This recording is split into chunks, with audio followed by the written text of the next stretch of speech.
안녕하세요 디버스 여러분, 준입니다. 지난주 어제까지 굉장히 큰 폭풍이 왔다 간 느낌이에요. 현재는 안정을 찾고 있는 상태죠. 한 치 앞을 내다볼 수 없는 상황에 패닉이 이어졌죠.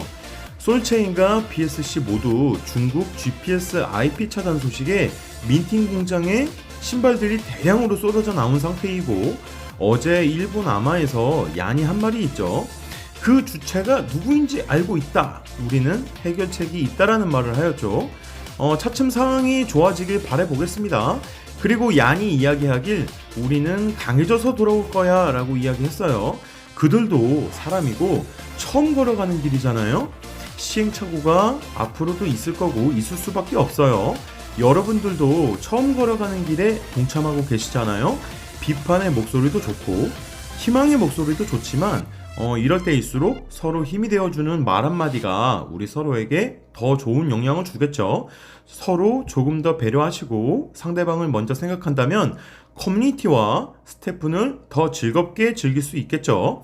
이번 주 활기차게 시작해 보겠습니다. 가자!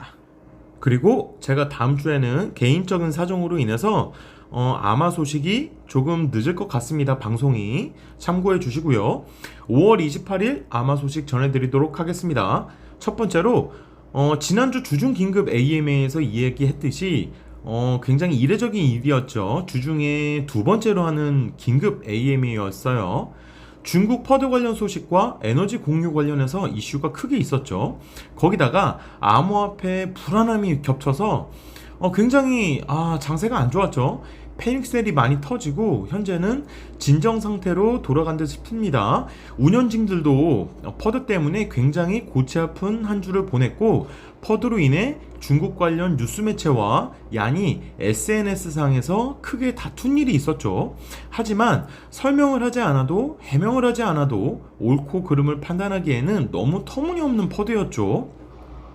운영진들이 이런 퍼드 기사에 신경을 쓰기보다는 안 그래도 갈 길이 바쁜 스태프의 미래에 대해서 조금 더 건설적으로 일해 주었으면 하는 바람이 있네요. 물론 초기라서 이런 시행착오도 충분히 겪을 수 있다고 생각은 됩니다. 이들도 이번 계기로 느낀 게 많이 있겠죠. 다음으로 리암 왕국에 대한 이야기입니다. 리암은 왕국이라는 뜻이죠. GMT 소각처 발표에 중점을 두고 그 이후 출시를 목표로 한다고 합니다. 저는 올해 안에 많아봐야 한 가지 정도 왕국이 더 생기지 않을까 생각을 했는데 두 가지 왕국을 오픈할 계획이라고 합니다. 가봐야 알겠죠, 이것도. 세 번째 왕국은 성급하게 오픈하지 않을 것이라고 해요. 꼭 이 모든 것을 BSC에서 실험하는 것처럼 이야기를 해서 유저들의 안타까움이 있었죠. 말 그대로 X 박살이 났는데 말이죠. 그러면서 새로운 넬림에서는 조금 다른 것들을 경험하게 될 더 나은 디자인이 될 것이라고 했습니다. 이야기했죠. 아마 소셜파이가 등장하지 않을까 조심스럽게 생각을 해봅니다. 다음 체인이 이더리움이라면 말이죠. 가능성이 크겠죠. 다음으로 얀은 건강하게 커뮤니티가 조성되길 바라며 건강하게 살아가는 앱을 만들고 싶다고 이야기했어요.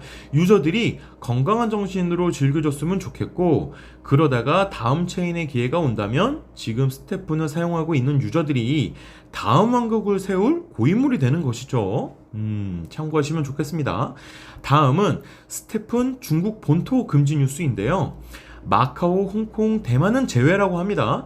제리는 현재 시장 상황에 대해서 7월 15일 이후 중국 GPS IP 밴이 끝난다면 큰 영향은 없을 것으로 분석하고 있다고 하네요.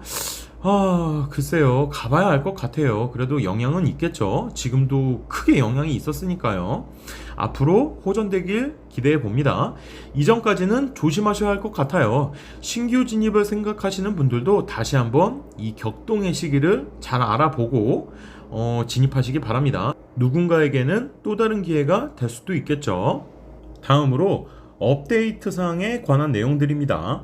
완전히 새로운 시스템, 커뮤니티가 좋아할 만한 업데이트가 진행될 것이라고 합니다. 그러면서 GMT 버닝을 계속 유지할 수 있도록 할 것이다 라고 이야기했죠. 제리는 이번 주 토요일까지 업데이트를 하겠다고 약속을 했어요. 제발 이번 주에는 새로운 업데이트가 꼭 되길 희망합니다. 이번 새로운 시스템의 업데이트는 페이지 4의 메인키가 될 것이라고 했어요. 우선적으로 민팅 스크롤을 업데이트할 예정이고, 이외에 엄청 큰 무엇인가의 업데이트가 기다리고 있다고 이야기했죠. 도대체 무엇을 업데이트하는 걸까요? 기대 이상이었으면 좋겠습니다.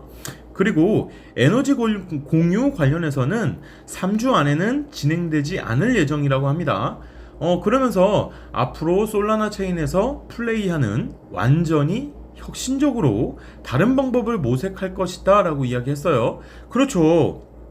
에너지 공유 관련해서도 그렇고 생태계 인플레이션 관련해서도 신경을 써야 하겠죠. 재미도 있어야 하겠고요. 물론 부디 혁신적인 업데이트로 깜짝 놀랄만한 일이 일어났으면 좋겠네요.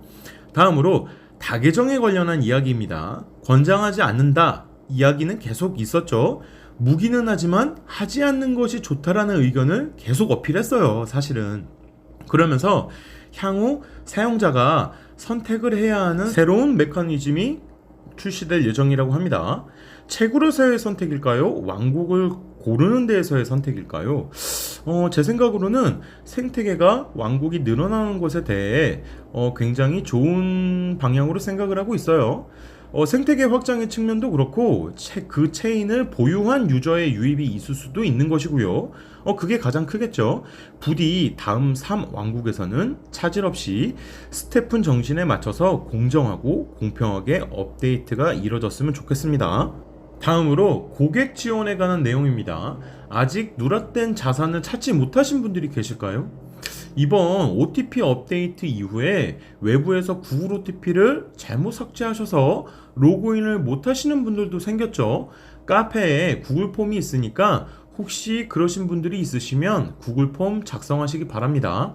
팀에서는 새로운 인력을 충원 중이라고 하고 누락된 자산의 해결을 위해 인력을 투입했다고 합니다. 하루에 수천 건의 메일이 온다고 해요. 차례대로 처리 중이긴 한 것 같아요. 답답하시더라도 조금 더 기다려 보시죠. 다음으로 그리고 흥미로운 소식이 있어요. 첫 번째 배지 NFT가 나올 것 같네요. 이번 코인마켓캡 컨퍼런스 참여자에게 선착순으로 증정한다고 합니다. 배지의 특성 중 되게 중요한 특성이 하나가 있죠. 추가 에너지가 있는데 이거 받으려고 저기 갈 수는 없는 거니까요. 자, 다음으로 스트라바에 대한 내용이 나왔습니다. 러닝크루죠. 여기서 인플루언서를 영입할 것이라고 하네요. 현실 러너, 현실 마라토너들이 들어오는 것이죠. 스테픈이 웹2에서 웹3로 건너오는 새로운 다리를 놔준 것이죠. 스트라바 러닝크루도 따로 그들의 커뮤니티를 운영할 계획인 것 같습니다. 여러 가지 시도를 많이 시도하고 있는 모습이죠. 이런 것들을 보면 저는 스테픈이 갈 길이 아직 멀었다라고 생각하는 사람 중에 한 명이에요. 토큰 가격이야 신경을 써야겠지만 순수하게 운동을 즐기면서 스테픈 하시는 분들에게는 앞으로 또 다른 기회가 될 수도 있겠죠. 이런 커뮤니티가 커져야 한다고 저는 생각을 해요. 앞으로도 그래야 장기 지속 가능한 것이고요. 다음은 스테픈 자체 덱스를 운영한다고 합니다. 언제부터? 6월부터라고 합니다. 오픈 예정이라고 하고 얼마 남지 않았죠. 덱스는 탈중앙화 거래소라는 뜻이에요. 우리에게 친숙한 오르카를 생각하시면 되겠죠. 토큰 교환, 디파이 생각하시면 됩니다. 아마도 GMT를 기반으로 하겠죠. GMT, GST, LP로 묶어서 이자를 몇 프로 준다든지 이런 거겠죠. 아주 좋습니다. 스테픈이 100명의 개발자를 뽑은 데에는 이러한 여러 가지 프로젝트를 하기 위해서인 것 같네요. 게임 개발 외적으로도 많이 신경을 쓰고 있는 모습이죠. 이후에는 덱스가 잘 운영이 된다면 알케미페이를 이용한 비암호화폐 유저들도 결제를 활용하게끔 하겠다고 하네요. 이미 기사로 떴죠. 암호화폐를 법정화폐처럼 결제할 수 있는 시스템이죠. 신용카드처럼 이렇게 사용을 하는 거죠. 네. 자, 다음으로 주저 스크롤에 대한 이야기입니다. 운동하지 않고 리스크 없이 민팅만으로 이득을 가지는 것에 대한 설계이다 라고 합니다. 이렇게 설명을 하면서 문제가 있긴 하죠. 민팅만으로 큰 이득을 봤으니까요. 틀린 것은 아니지만 스테픈의 취지에 벗어나는 것이긴 하죠. 헬스 피트니스 앱인데 말이죠. 저는 중국 민팅 공장이 사라지는 게 앞으로 장기적으로 좋은 결정이라고 봅니다. 이것은 당연한 것이고요. 민팅 스크롤은 앱의 목적에 부합하게 만들며 뛰는 사람들이 스크롤을 공유하게끔 설계한다고 합니다. 그러니까 운동해야 나온다는 이야기예요. 미스터리 박스와 같이 드랍이 된다고 이야기했죠. 다음은 개척자 이벤트 관련입니다. 솔체인과 BSC 체인의 선택권을 주겠다고 합니다. 그런데 도무지 언제 하는지를 모르겠어요. 하긴 한다고 합니다. 아무튼 개척자 이벤트 이야기하면서 포모 이벤트에 관련한 내용이 또 나왔어요. 제가 지난번에 알려드렸죠. 포모는 뜻이 지금이야 사야 돼 나만 손해볼 수 없어의 포모가 아니라 퍼스트 온라인 마라톤 오퍼링의 약자입니다. 최초 온라인 마라톤이라는 뜻이고요.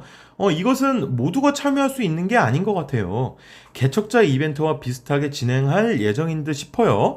개척자 이벤트에서 대상자는 한 계정에서 일정량의 에너지 변동 없이 꾸준히 소모한 유저였습니다. 비슷하게 선발하는 듯 합니다.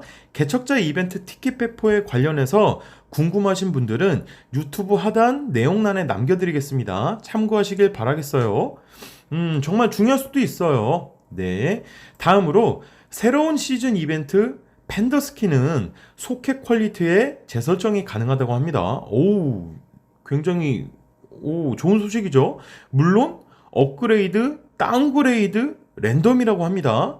그래도 많이 소각할 것 같습니다. 제 느낌에는 높은 퀄리티의 잼을 소각할수록 높은 등급의 소켓과 판다 스킨을 얻을 확률이 업된다고 합니다. 다음은 특성 재설정에 GMT, GST 토큰 소각이 된다고 합니다. 이 이야기는 계속 나왔던 이야기입니다. 제네시스 스니커즈 소유자는 다음 렐름에서도 에어드랍이 되는 것 같네요. 조금 더 구체적인 혜택사항이 언급된 것이죠. 기대가 되네요. 다음으로 스테픈 길드 시스템 다오 기능에 대해서 논의 중이라고 합니다. 어떻게 하면 유저들이 충성도를 가질까? 어떻게 하면 좋은 방향으로 스테픈을 좋게 보고 진성 유저들이 모일까? 이런 생각들이죠. 좋은 방향으로 즐거운 문화로 스테픈이 나아가도록 하는 매개체가 될 것이라고 생각을 합니다. 마지막으로 GM2 채굴은 오래된 체인에서부터 오픈할 계획이라고 합니다. 원래는 6월 계획이었다가 올해 말로 밀렸죠. 솔라나 체인부터 GMT를 오픈할 것이라고 이야기가 나왔네요. 자, 오늘도 지난주 아마에서 나온 소식들 모두 전달해 드렸습니다. 이번 한 주도 별탈 없이 건강하고 즐거운 한 주 보내시기 바랍니다. 끝까지 시청해 주셔서 감사합니다. 스테픈 플렉스!